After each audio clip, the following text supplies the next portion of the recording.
seguindo a nossa terceira e última Masterclass do curso Como Orçar uma Obra. As duas primeiras Masterclasses elas foram focadas nos módulos 0 até o módulo 5, que compreende todo o processo de orçamentação. Essa terceira e última Masterclass ela foi dedicada exclusivamente ao módulo 6, que é um módulo que trata de gestão de custos na construção civil. Aqui são apresentadas técnicas, processos, maneiras de utilizar as informações e os dados do orçamento e as informações também de planejamento para realizar uma gestão de obra eficiente. Dessa forma, poder medir e aferir os resultados gerados no canteiro, no empreendimento. Então, o último módulo do curso é o módulo 6. Como esse módulo está dividido? Esse módulo possui 7 aulas, cada uma delas com um foco bem específico e prático da utilização das informações e ferramentas de orçamento na gestão de custos. E o primeiro dele é o orçamento como ferramenta de gestão. Aqui a gente tem a utilização do orçamento não só como um processo de cálculo para obtenção de um resultado ou de um valor final, mas sim uma geração de um consolidado de informações que são necessárias para a execução da obra, para a condução da obra, para a gestão da obra. O primeiro ponto é a identificação do previsto, ou seja, o orçamento. Mostra a importância de ter realmente o orçamento, para que ele serve, que ele vai ser o referencial. Ele é a baliza, ele é a informação do previsto. Dali eu tiro os dados, quais são as minhas metas, onde estão os parâmetros para eu avaliar se eu estou dentro ou não do que era previsto. E um ponto muito importante é que esse orçamento utilize a mesma estrutura analítica de projeto do planejamento. Mais à frente, na aula relacionada a gerenciamento do valor agregado, a gente vai mais uma vez tocar nisso. Eu preciso ter o orçamento e o planejamento com a mesma estrutura das atividades para eu conseguir fazer a correlação do andamento físico e financeiro previsto físico e financeiro, ou seja, custo e prazo, atividades executadas. Então é importante que eles estejam dentro de uma mesma estrutura analítica de projeto. Depois, o monitoramento. Eu preciso ter uma rotina de monitoramento para medir os gastos que foram realizados no período, e aí cada obra pode ter uma definição de periodicidade de acordo com o seu perfil de obra, pode ser semanal, quinzenal, mensal. Eu preciso estabelecer qual é o meu critério de controle desses gastos, estar constantemente medindo os gastos que foram realizados no período. Calcular os gastos acumulados. O que são esses gastos acumulados? O que eu gastei até a medição anterior, ou seja, até o período anterior, e somando com o que eu gastei no período atual, quanto é o valor total que eu já gastei nessa obra.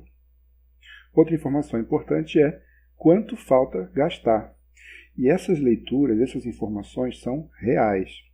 Então, se eu tenho no meu contrato, no meu previsto, uma informação de uma expectativa de contratação, gastos de uma maneira geral, para a estrutura de R$100 mil, eu já gastei 50, com o acumulado anterior. Nesse período eu gastei mais 10. Ou seja, eu tenho um acumulado total de 60. O meu a gastar é realmente 40 mil? Ou seja, aquilo que falta eu comprar, executar, eu tenho já os valores negociados, fechados, eu tenho a conferência das quantidades, realmente é 40? Aí precisa fazer essa verificação. Não, a expectativa é que isso vá 42. Então eu preciso lançar o 42. Não, a expectativa é que vai ser 38. Então eu preciso lançar esse 38 no a gastar. Por quê? Aí eu vou ter um custo acumulado total atual, ou seja, a expectativa de custo total daquela atividade. E eu consigo comparar com o previsto. Então, se eu tenho uma expectativa de gasto total de 42 frente ao 100, eu tenho um estouro. Se eu tenho uma expectativa de gasto total de 98 frente ao 100, eu tenho uma economia. Que isso é importante depois na próxima atividade, que é o controle. Nesse controle eu faço o comparativo do que foi orçado com o que está sendo realizado. É importante eu ter a previsão desse a efetivar, ou seja, desse a gastar, para fazer a compatibilização da curva financeira que foi prevista na obra e com o meu fluxo de caixa. Se a obra ou se a empresa tem condição de bancar aquela forma de desembolso. Se eu preciso considerar uma antecipação de medição de banco, uma medição a ser realizada para o contratante pagar, se eu preciso fazer uma condição comercial, uma negociação de condição comercial diferente com o meu fornecedor, ao invés de pagamento à vista ou em 30/60, eu preciso negociar pagamentos mais alongados para compatibilizar com a minha curva financeira, com o meu fluxo de caixa. Eu preciso verificar os custos eventuais, e atenção, não é erro, não é margem, são aquele tipo de custo que não estão relacionados diretamente às atividades, mas numa eventualidade ele acontece, com algum retrabalho, alguma modificação de projeto, alguma alteração de característica, e isso você relaciona aqui. E o reequilíbrio dos custos. Então, o que eu faço com aquela minha atividade que deu um custo maior ou menor ao meu orçamento? Deu um custo maior, deu um custo de 102 mil e o previsto era 100, então eu tenho 2 mil. Aonde eu vou buscar essa diferença? Qual outra atividade dentro do meu orçamento eu já tenho ou posso ter uma expectativa de economia para compensar isso? Ou é 98 mil ao invés de 100. Esses 2 mil que estão sobrando, eu posso considerar ele para redistribuir essa margem numa outra atividade e eu manter o meu custo total da obra equilibrado.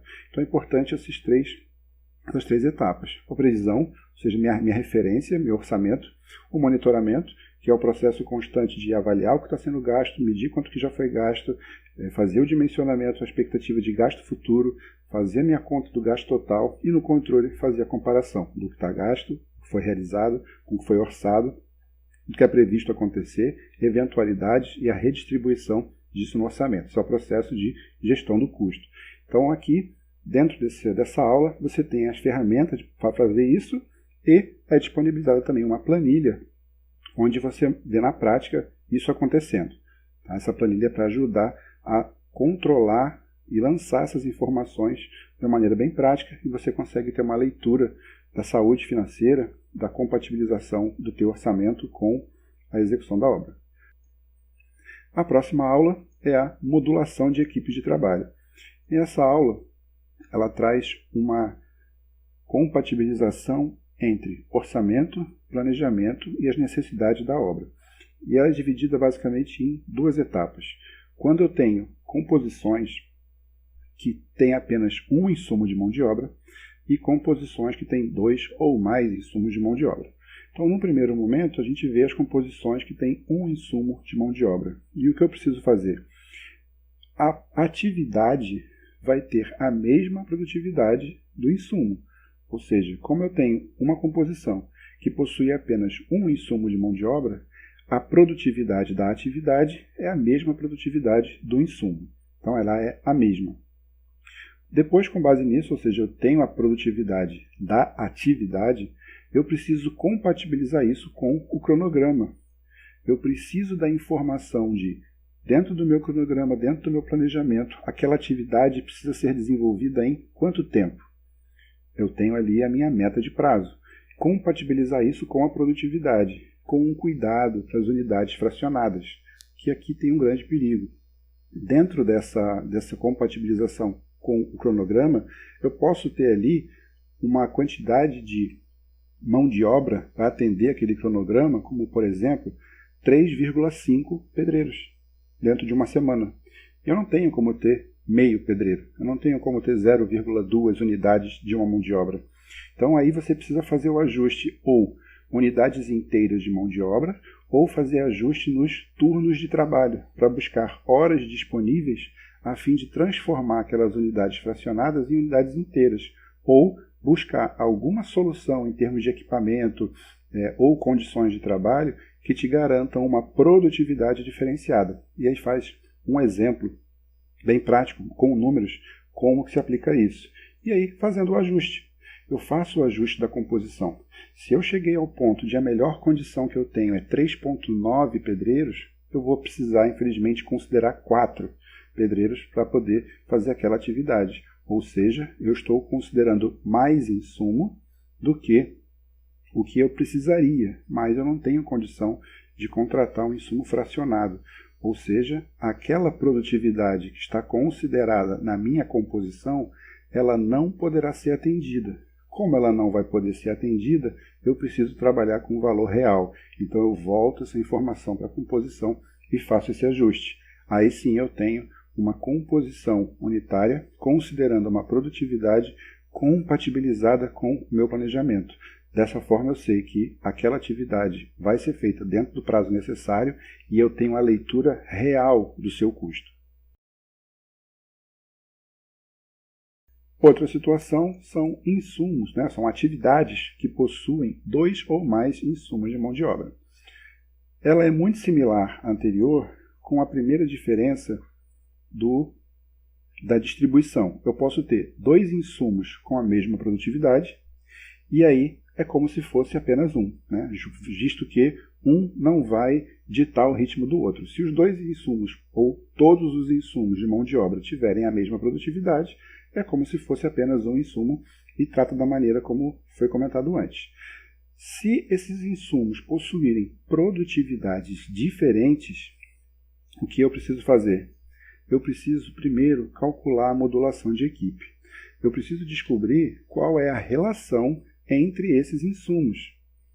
É 2 pedreiros para cada ajudante? É 3 ajudantes para 2 pedreiros? Então eu preciso, dentro daquela composição, buscar uma modulação de números inteiros que se relacionam entre si. Então eu preciso primeiro fazer esse cálculo da modulação. E, de novo, dentro da aula tem um exemplo prático com números fazendo essa conta bem certinho, mas o importante é transformar os números que são fracionados das produtividades em números de equipes inteiras. Ou eu tenho um ajudante para 2 profissionais, ou 2 profissionais para 5 ajudantes. Aí vai depender de cada caso, mas você precisa descobrir, fazer a conta de qual é essa relação dos insumos. Identificada a modulação da equipe, eu vou para a produtividade. Aí eu tenho a produtividade daquela equipe, ou seja, cada modulação vai me dar uma produtividade diferente. Eu tenho um conjunto de produtividades possíveis para aquela atividade. E aí eu faço exatamente a mesma coisa de uma composição com apenas um item. Eu vou compatibilizar. Eu vou compatibilizar as produtividades que eu encontrei da atividade com as unidades fracionadas frente ao meu prazo. Se o prazo que eu preciso atender para que o meu cronograma, meu planejamento estejam atendidos dentro da modulação de equipes me geram unidades fracionadas, eu preciso buscar equalizar isso com unidades inteiras. Então eu verifico se tem a fração de unidades. Em havendo, eu faço a validação da modulação. Eu considerei, por exemplo, que uma das modulações de equipe disponíveis para aquela produtividade são 3 ajudantes para 2 profissionais. Eu faço a compatibilização com o meu cronograma, faço esse ajuste das unidades fracionadas, vejo qual é a modulação de equipe que mais se aproxima e o ajuste, eu faço a validação da modulação e faço o ajuste da composição. Ou seja, se eu precisei considerar ali 3 ajudantes e 2 profissionais, e dentro da modulação está 3,1 para 2,2, será que eu já não tenho que partir para uma outra modulação? Ou eu consigo aproveitar essa modulação, fazer um ajuste no prazo? Ou preciso ajustar o turno de trabalho para ter mais tempo de trabalho disponível por dia? Então, essa consideração eu tenho que fazer para cada análise de composição frente ao cronograma. Feito isso, eu volto para a minha composição e adequo a composição à produtividade da minha equipe que foi dimensionada. E assim eu tenho a atualização do orçamento. Mais uma vez na aula tem exemplo numérico mostrando passo a passo como é que faz cada uma dessas contas, cada uma dessas verificações. Eu estou só passando um resumo para o processo, né, a forma de trabalho está bem mapeada. Então essa segunda aula mostra essa técnica de modulação, dimensionamento de equipe, compatibilização com o cronograma, readequação da composição e atualização do orçamento. Essa é a aula de modulação de equipes. Na terceira aula eu tenho o controle de produtividade e consumo. E o que isso é importante? São utilizados no orçamento as composições unitárias, que são aquelas relações de insumos que demandam cada atividade para serem executada. Mas essas composições, elas possuem os índices, que são as produtividades e os consumos, que são obtidos de maneiras gerais. estatísticas, referência de outras obras, e é importante isso ser validado. Você parte de um parâmetro ou de uma premissa que aquilo é verdade, mas você não tem essa certeza, e segundo, aqueles são números decorrentes de cenários específicos. O que você precisa avaliar para cada uma dessas composições é que parâmetros que impactam na produtividade e no consumo. Eu posso ter produtividade variável. Se eu tiver espessura de revestimento diferente, se eu tiver liberação diferente de serviço, equipamentos diferentes, qualidade de materiais diferentes, quais são os parâmetros que impactam na sua produtividade e no seu consumo e o quanto que isso vai variar na sua produtividade. Outra coisa importante é validar os índices. Então, depois que eu faço essa análise dos parâmetros que impactam, eu preciso executar e validar os índices. Eu preciso ver qual o valor adotado, ou seja, que número que eu utilizei na minha composição, e não apenas o número, porque o número é reflexo de um cenário. Quais foram as premissas que foram consideradas para chegar àquele número. Então, aquela produtividade é considerando, por exemplo, a utilização de uma argamassa estabilizada, um transporte vertical, a utilização de cremalheira, o andar limpo, o material já colocado no pavimento. Então, assim, quais foram as premissas consideradas para aquela produtividade? Porque na hora de você executar, ou de você contratar, ou você emitir a proposta, dependendo de qual lado da contratação você está, se você está contratando ou se você é o contratado que está oferecendo o seu serviço, você precisa validar se as premissas que você considerou são as mesmas, ou se está sendo exigido mais coisas de você, ou você como contratante está exigindo uma condição diferente na tua obra específica. Então, os números sempre são reflexos de cenários, de contextos. Então, é importante você associar o valor que você adotou a uma condição específica.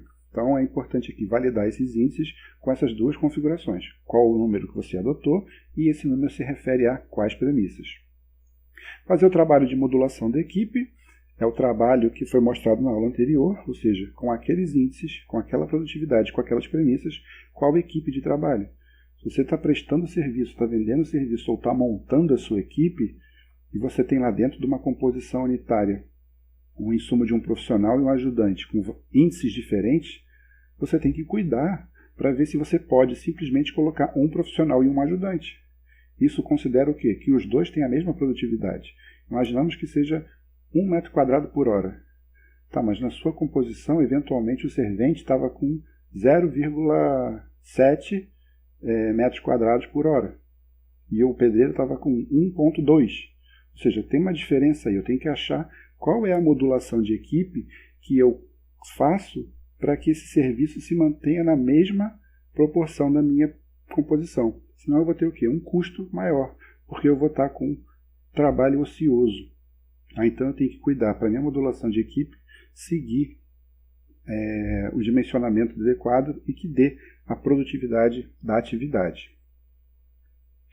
A definição de metas, eu preciso aferir isso no contexto real. Então, por mais que eu tenha a minha produtividade elencada na minha composição, o valor adotado e as premissas, isso são expectativas. Eu preciso ratificar isso em campo. E como é que eu ratifico isso em campo? Executando e, principalmente, definindo metas de trabalho com quantidades ou com produções maiores do que a prevista.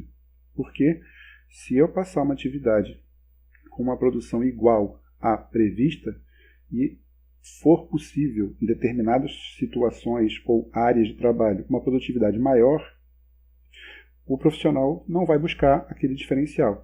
Então, a produtividade que tem na composição é a produtividade média. Por exemplo, a execução de alvenaria. Eu posso ter uma produtividade média X. Na hora de executar realmente, eu vou ter pavimentos, como pavimentos que são de embasamento, térreo, áreas comuns, tem uma produtividade diferente porque tem uma configuração de alvenaria, de amarrações, de vãos diferentes. Na hora que ele chega num pavimento tipo, por exemplo, que ele tem uma repetição, ele tem uma constância, ele já acostumou, já tem um ritmo de trabalho diferenciado, ele tem uma produtividade maior. Então é importante identificar o contexto de cada situação e avaliar que dentro de um cenário ele tem uma produtividade, dentro de outro ele tem outra. Se você estabelecer uma meta de trabalho com base na primeira realização dele, é bem provável que você tenha essa meta abaixo da tua necessidade e você vai ter uma aferição errada de toda a execução da obra. Isso quer dizer ou prejuízo, ou você vai ter uma execução mais lenta, mais cara do que o necessário. E depois as suas ações. O que você precisa fazer ou como você faz para corrigir se tiver algum desvio de produtividade, de consumo de material, como você ajusta isso, alterando o material, fazendo o uso de um equipamento mais moderno, ou que dê mais produtividade, ou que consiga mais tempo de trabalho, para você corrigir deficiências para menos. Ou o que você pode fazer para potencializar. Se tem alguma área, algum setor, alguma região, ou um tipo de serviço que você consegue melhorar, você pode identificar isso, desde que você consiga identificar isso, claro, e potencializar. Favorecer aquela condição específica. Isso pode ser equipamento ou dentro de uma mesma equipe. Você pode identificar que dentro da sua equipe você tem um profissional que ele tem uma aptidão e uma produtividade maior para um certo tipo de serviço do que outros, e você vai fazendo esse ajuste da sua equipe para tirar o melhor, o máximo proveito de cada profissional, de cada equipamento, de cada setor. Né? Tem uns que trabalham bem na área mais baixa, tem outros que trabalham bem em áreas mais altas, e não tem problema em trabalhar em cima de andames ou em balanço, né? Tem outros que já tem um pouco mais de restrição a esse tipo de produtividade, então você vai ajustando isso de acordo com o que você vai monitorando, medindo, comparando com o teu orçamento, comparando com a produtividade da sua composição e agindo para tirar vantagem disso. Então essa aula a gente vê todos os fatores que impactam na produtividade e no consumo, como medir isso e como agir para resolver esse tipo de problema ou tirar vantagem também em termos de custo. Próxima aula é de integração com planejamento, onde eu tenho no planejamento um processo, né, e as ferramentas que são necessárias para poder fazer todo um controle, e a gente se refere mais ao cronograma. O planejamento é um processo mais amplo. Ele contempla uma série de fatores e uma das ferramentas do planejamento é o cronograma. Então, dentro do cronograma, eu tenho as informações que cada atividade precisa atender em termos de prazo. E aí, a questão, eu posso fazer o orçamento sem o planejamento? Então, essa é a quarta aula, e nas anteriores já foi mostrado a importância de ter a informação do cronograma, do planejamento, para fazer o ajuste do orçamento. Assim, é possível eu fazer um orçamento sem planejamento? Possível é. Você vai basicamente confiar cegamente de que vai atingir todas as produtividades que estão aí nas composições. Mas é totalmente inadequado. Por quê? Porque as informações são compartilhadas. Elas acontecem junto. Não é porque você faz em momentos diferentes, ou pessoas diferentes fazem, ou departamentos diferentes da empresa fazem orçamento e planejamento, que na obra essas coisas acontecem separadas. Não, elas acontecem ao mesmo tempo. Né? Ao mesmo tempo que eu consumo os insumos, eu consumo o insumo tempo. Então, independente da vontade, isso acontece. Né? Então, as informações são compartilhadas. O planejamento e o orçamento eles vão consumindo os recursos na mesma medida. Tá? E as consequências disso? Se eu não adotar uma compatibilização do orçamento com o planejamento, ou seja, se eu fizer o meu orçamento sem o planejamento, como consequência eu tenho gastos não previstos, produtividade incompatível, como foi mostrado nas duas aulas anteriores, maior consumo de materiais, não atendimento ao prazo, alto índice de retrabalho. Então, é possível fazer o orçamento sem planejamento? Você vai basicamente considerar que tudo que você está usando ali em termos de dados do orçamento, aquilo está exato, que você vai conseguir utilizar sempre a produtividade que está lá na composição até a terceira casa decimal, que sempre você vai conseguir modular as equipes na proporção ideal, que sempre todos os materiais vão ter aquele consumo previsto, que todas as condições de trabalho são as perfeitas, e isso não necessariamente é verdade. Então é importante fazer o trabalho de orçamento, compatibilização com planejamento, para evitar todo esse dissabor. A próxima aula é de coordenação e compatibilização de projetos, que é um assunto importante porque é daqui que vem os dados do desenvolvimento do orçamento. Então eu tenho, dentro do projeto, eu tenho a instrução técnica. Aqui tem como que aquele empreendimento, aquela obra, que requisitos ela deve atender, o que deve ser executado. Então aqui eu tenho os dados, o escopo do que vai ser feito, o que vai ser construído. A coordenação é um processo de integração. A coordenação, ela trata de uma série de atividades e processos dentro do desenvolvimento dos projetos como um todo, como, por exemplo, fluxo de comunicações, quais são os requisitos preliminares que esses projetos têm que atender, qual é o escopo de cada uma das atividades dos projetistas, quais são os prazos que eles têm para atender e o que cada um deve entregar, como aquilo é documentado e registrado, quais são os critérios de recebimento e aceite. Então, esse processo que integra todas essas informações relacionadas a projeto é a coordenação. Já a compatibilização, ela é também um processo, mas ela é um processo de suporte ao desenvolvimento. Ela é um processo que racionaliza a solução para que os requisitos sejam atendidos. Então, ele é um processo de construção dos projetos. À medida que eles são desenvolvidos com o foco na compatibilização, ou seja, que todos eles em conjunto atendam a esses objetivos.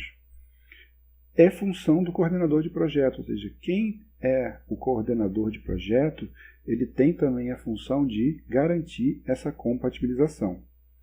E uma dica importante é, preferencialmente, não ser um dos projetistas, ou seja, quem executa de fato a compatibilização, quem está responsável pelo processo de compatibilização, não ser um dos projetistas que participa do processo de elaboração dos projetos, porque existe uma tendência muito forte de, se eu sou a pessoa que decido ou que oriento os projetistas a fazer qualquer tipo de ajuste, adequação ou compatibilização, mas eu sou um deles, existe uma grande tendência de eu travar o meu projeto e fazer os outros se ajustarem aos meus moldes.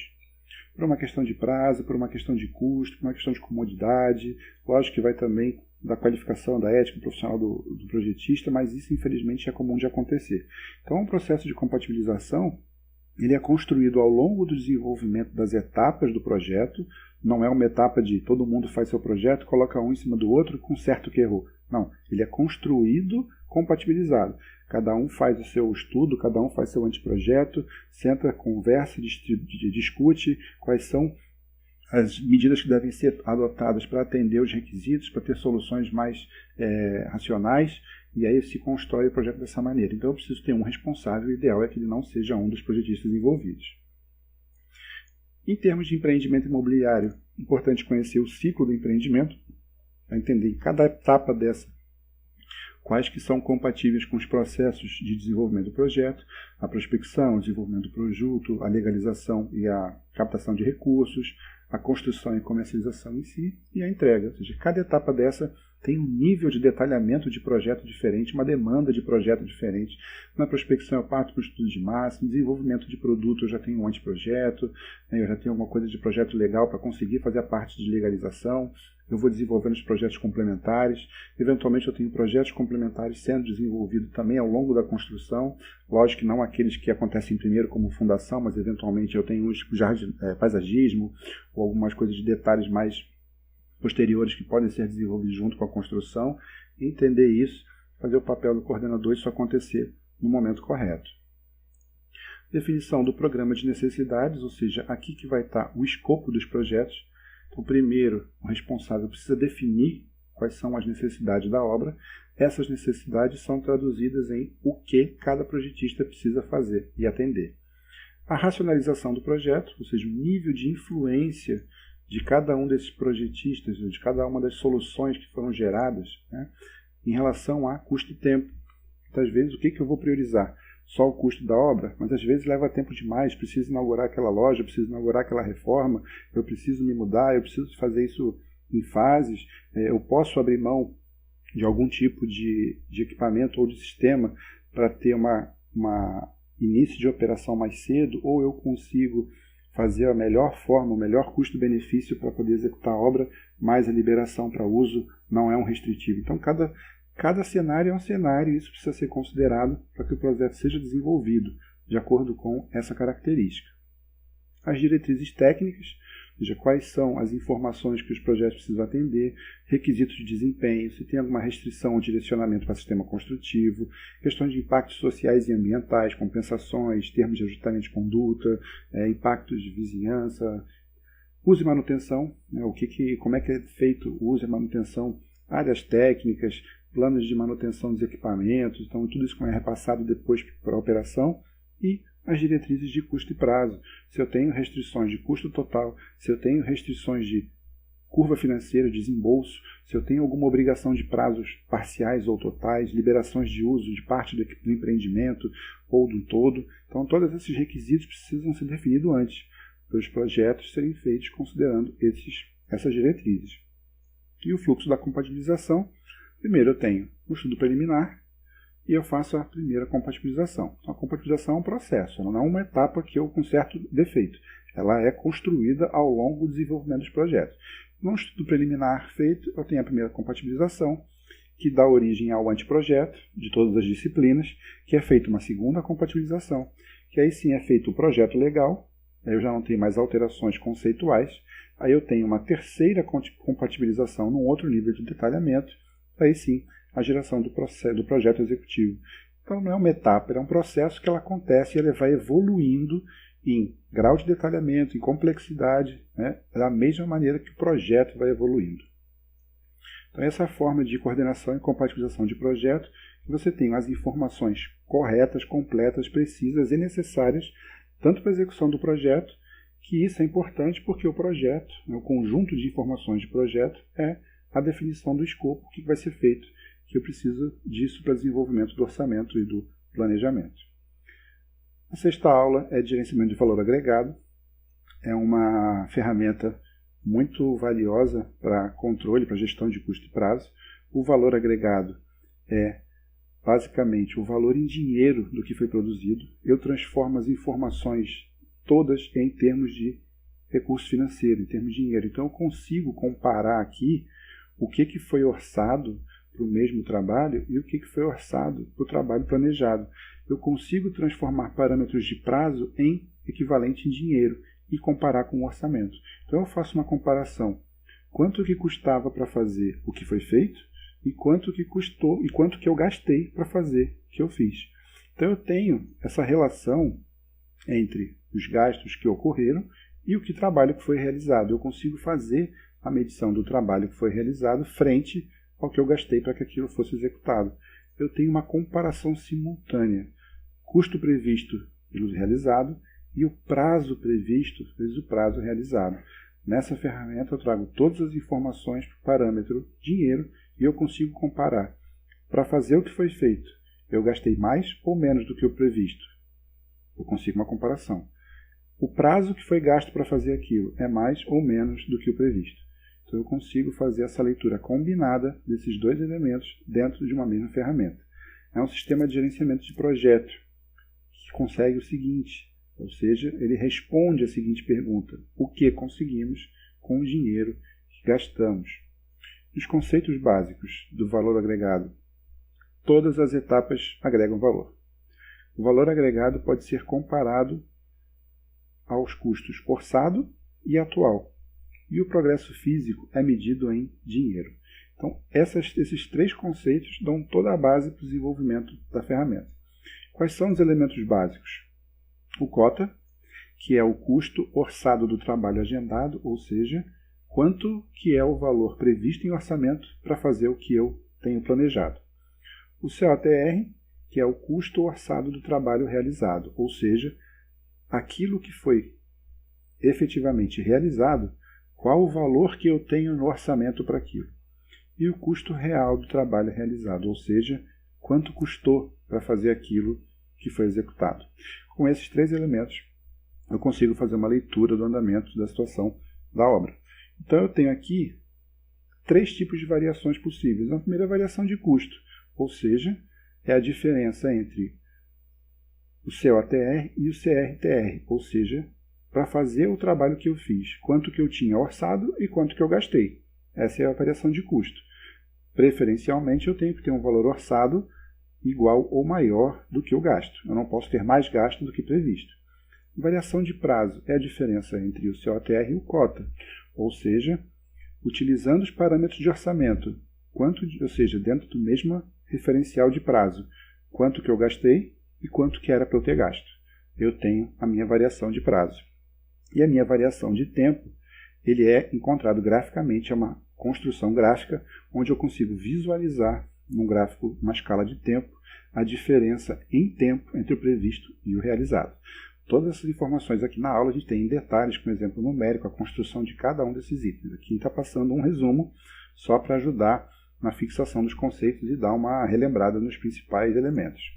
Os índices de desempenho, eu transformo essas variações em índices. Então eu tenho aqui um índice de prazo, que é uma razão, onde se eu tiver um índice de prazo menor do que 1 é desfavorável, ou seja, eu estou atrasado, e o índice de prazo maior do que 1, ou seja, favorável, eu estou com uma folga, ou seja, eu estou com um ganho em termos de prazo. A mesma coisa, performance de custo, é uma relação dos custos orçado e realizado, onde eu tenho, se o meu índice de custo for menor do que 1, eu tenho um valor desfavorável, ou seja, eu estou com um custo a mais do que o previsto, e o índice de performance de custo maior do que 1, eu tenho um custo menor do que o previsto, ou seja, favorável. Quais são os requisitos para o gerenciamento do valor agregado? Eu preciso do orçamento. Sem o orçamento, eu não tenho as referências do valor orçado. Outra coisa que eu preciso é o planejamento detalhado, porque também sem o planejamento, eu não tenho as referências dos prazos previstos para cada atividade. E tão importante quanto ter esses dois é que eles estejam na mesma EAP, porque olha aqui, eu estou sempre fazendo uma análise entre as duas informações. Então, elas precisam referenciar a mesma atividade, o mesmo grupo de atividades. Eu não posso ter custo e prazo com estruturas diferentes, senão eu não consigo fazer essa relação. Daí a importância do primeiro item mencionado na aula, que é a mesma EAP para orçamento e planejamento. E o último é, eu preciso ter uma rotina de monitoramento e controle, ou seja, eu preciso ter essas informações constantemente sendo monitoradas e controladas, medidas, registradas, essas informações sendo tabuladas para poder agir. Então, se eu não tiver essa rotina, eu vou ter só um monte de dados que eu não vou ter utilidade. Então, eu preciso ter a rotina de monitoramento para garantir que eles sejam aferidos e o controle, poder avaliar, compatibilizar com a minha previsão e atuar onde for necessário. A sétima e última aula trata dos indicadores de desempenho, que é importante medir, é importante ter a validação, a aferição dos resultados que realmente são gerados. Então, primeiro, medir processo ou resultado. O indicador de desempenho ele tem esse objetivo de medir um processo ou o resultado dele. E dos indicadores, preferencialmente é numérico, ou seja, um número é fácil de você mensurar, sinaliza desvio nos planos e compara com as metas. Então, o objetivo do indicador é eu preciso ter essa aferição traduzida em número, para eu conseguir identificar onde houve um desvio em relação ao que era previsto e comparar com qual era o meu previsto. Características. Esses indicadores eles precisam ser disponíveis, ele precisa ser fácil, ele precisa ter disponibilidade, são números, são dados que eu preciso ter acesso. Precisa ser simples, senão ele acaba sendo suprimido com o tempo, ele se perde, se não for uma coisa simples de fazer. Ele precisa ter adaptabilidade, ele precisa ser adaptável à realidade e às características da obra, do empreendimento, da forma de gestão da empresa. Estabilidade, ele precisa se manter no tempo, eu não posso ter variação ao longo do tempo, senão eu não consigo ter uma leitura de sazonalidade, de comparação de histórico. Rastreabilidade, eu preciso conseguir refazer os passos da construção desse indicador, eu preciso conseguir identificar como ele foi construído. E representatividade, ele precisa ser um indicador que tenha significância do porquê ele está sendo medido, qual é o objetivo dele, qual é o porquê que ele existe. Ele precisa ter algum grau de importância de representatividade dentro do processo como um todo. Os indicadores eles podem ser classificados em estratégicos, relacionados à estratégia da empresa, de produtividade, ou seja, quantidade que está sendo produzida, qualidade, ou seja, se atende ou não aos requisitos do produto, e de capacidade, ou seja, nível de quanto que é possível ser feito frente ao que está sendo feito dentro de uma escala de tempo. Então essas são as classificações dos indicadores. Para a criação desses indicadores, uma ferramenta é o 5W1H, onde cada indicador tem que responder cada uma dessas perguntas. O que eu vou medir? Quem vai medir? Quem é o responsável? O responsável é um só. Quando isso vai ser medido? A periodicidade, ela tem que ser a mesma. Onde vai ser medido? Qual local? Qual processo? Onde que vai ser obtido? Por que ele vai ser medido? Se eu estou verificando alguma coisa, se eu estou controlando alguma coisa. E como ele vai ser medido, ou seja, como é que isso vai ser registrado. Então eu preciso, para cada indicador, responder essas 5 perguntas para o processo do indicador esteja bem definido. O monitoramento, eu preciso garantir a continuidade, eu preciso ter a constância da aferição desses indicadores. O prazo de apuração e distribuição, se eu faço uma medição toda semana, toda sexta-feira eu faço uma medição, então eu preciso definir, toda sexta-feira eu meço, como que eu faço a tabulação e análise desses dados e como eu distribuo essas informações. Porque não adianta nada eu receber hoje um resultado de um relatório, de indicador de desempenho, que é referente a 5 semanas atrás. Eu já não tenho mais o que fazer. Aquilo não é um indicador, aquilo é uma historinha. Aquilo é só para constar. Então, realmente ele precisa atender o prazo de apuração e de distribuição para que seja possível tomar as providências. Uma informação tardia, muitas vezes eu não tenho mais o que fazer, ou eu vou ser muito menos efetivo do que se tivesse atuado no momento adequado.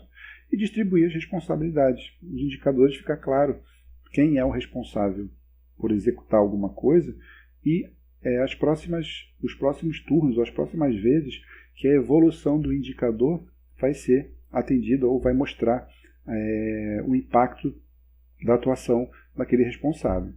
E aí entra o processo de avaliação, comparar os resultados ao longo do tempo, e aí a importância do monitoramento, de ter um prazo definido, de ter essa constância, eu conseguir comparar a evolução do indicador, correlacionar com os índices conjunturais, ou seja, tem alguma questão externa de economia, de mercado, da cidade ou de qualquer coisa que possa influenciar nesses indicadores, eu consigo fazer essa correlação. Comparar a informação de indicadores com outros players ou com meus concorrentes, com outras obras ou com outros fornecedores e correlacionar esses indicadores. Tem alguma relação entre eles de produtividade, ou seja, quanto mais eu produzo, está diminuindo a qualidade? Eu consigo medir esses dois e eu consigo correlacionar? Então adianta isso? Ou seja, quanto que eu posso sacrificar a minha produtividade para eu ter uma qualidade dentro dos requisitos? Então eu consigo fazer essa correlação entre os indicadores. São apresentados também alguns exemplos de indicadores, e aí na aula tem todo esse aspecto mais detalhado, mostrado bem certinho em detalhe de cada um deles, exemplos práticos de que são indicadores de obra de projeto, como é que é feita a conta, indicador de consumo de hora para desenvolvimento de projeto, de produtividade. Então dentro da aula a gente vê lá esses 2 tipos de exemplos de indicadores, tanto para obra como para projeto. E o importante, os indicadores de desempenho são uma ferramenta para comprovar a geração de resultado.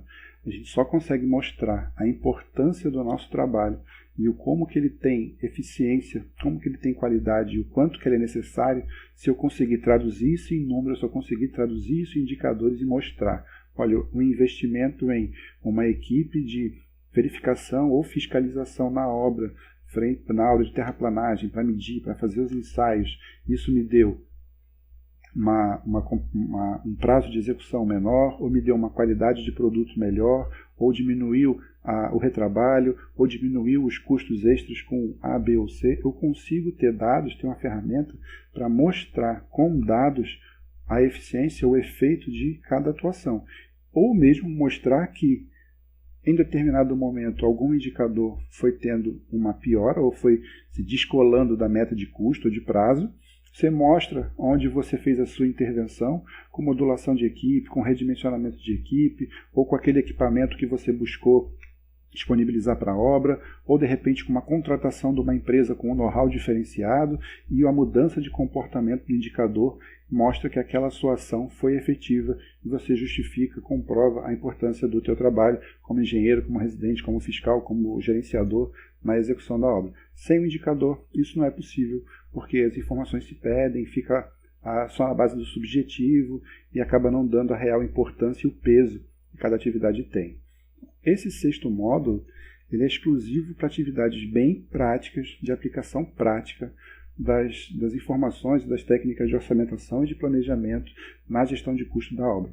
Não adianta nada eu ter um orçamento exato, preciso, detalhado, se na hora de executar a obra, se na hora de realizar a gestão da obra como um todo, eu não tenho esses cuidados e os números acabam se perdendo. Então é importante aqui, esse é um módulo que traz essas ferramentas.